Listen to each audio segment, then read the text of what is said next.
El gobierno y el PRI capitalizaron la aceptación de este programa, que se convirtió en su mejor instrumento electoral.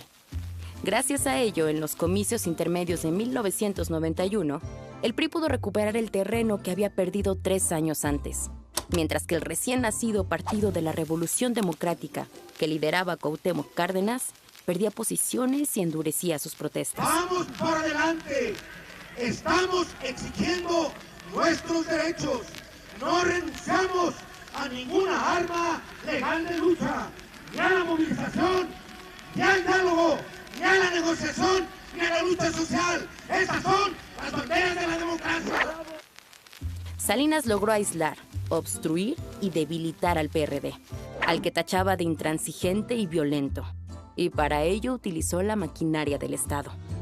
La inconformidad con los resultados oficiales en diversos municipios derivó en enfrentamientos entre los manifestantes del PRD contra las fuerzas del orden y grupos de choque. Y así la transición a la democracia de 1988 a 1994 se vio manchada por la muerte de decenas de perredistas, lo mismo que de muchos luchadores sociales. Carlos Salinas asumió la presidencia en medio de una crisis no solo política, sino también económica. Los dos temas que más le preocupaban era la inflación, que cuando recibió el mandato ascendía a más de 150%, y el pago del servicio de la deuda, de más de $100,000 millones, que consumía el 60% del presupuesto gubernamental.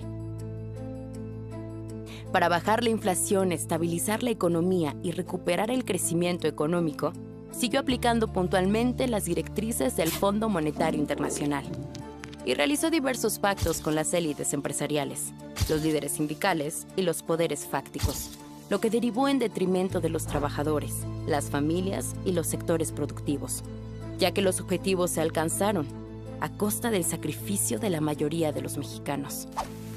Fidel Velázquez, líder de la Confederación de Trabajadores de México, señalaba: el pacto no logra disminuir la inflación y abatir la crisis. En cambio, existía un aumento de tarifas y de impuestos, así como un impacto negativo en los salarios. Para disminuir la transferencia de recursos al exterior, el gobierno de Salinas realizó una renegociación de la deuda externa pública con varios países y bancos comerciales. Así se logró reducir el monto de la deuda y el servicio o pago que cubría los intereses de esta. Salinas también profundizó el programa de privatización de empresas públicas iniciado por De la Madrid. Reprivatizó la banca y entregó al capital privado las industrias estratégicas más importantes, con excepción del petróleo y la electricidad. La compañía telefónica, las autopistas, las aerolíneas, el sector químico, la industria siderúrgica, los seguros, las cadenas hoteleras y los medios públicos de radiodifusión fueron a parar en manos de una nueva y voraz clase empresarial. El desmantelamiento que sufrió el Estado fue evidente. O sea, en los 2 primeros sexenios neoliberales desapareció más del 80% de esas empresas, como Teléfonos de México, la minera Cananea, Dina e Imevisión, entre otras. Este programa de privatizaciones fue duramente criticado por su falta de transparencia. Se cuestionaba el favoritismo hacia ciertos grupos empresariales que acaparaban sectores, generando monopolios, y el surgimiento de multimillonarios que rápidamente se posicionaron en los primeros puestos del ranking mundial, mientras aumentaba la pobreza y desigualdad social. La mayoría de estas privatizaciones fueron fallidas. Varios de los nuevos magnates terminaron en la cárcel o prófugos de la justicia. Salinas restableció el servicio de banca y crédito en manos privadas.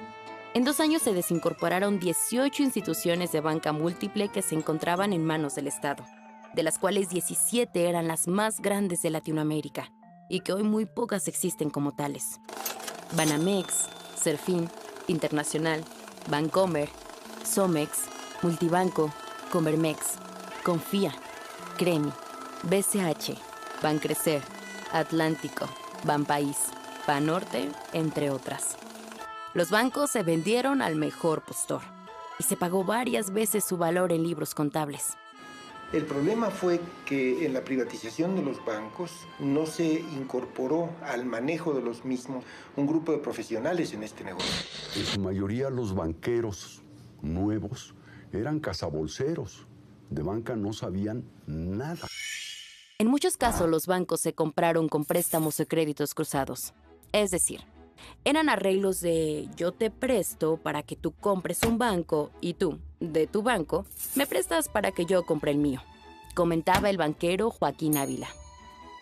El gobierno estaba perfectamente enterado, tan enterado como que las recomendaciones que nos hacían cuando nos quejábamos de que no alcanzábamos esos niveles de capital, nos decían, pues ¿por qué no recurres a Nacional Financiera para que te lo preste?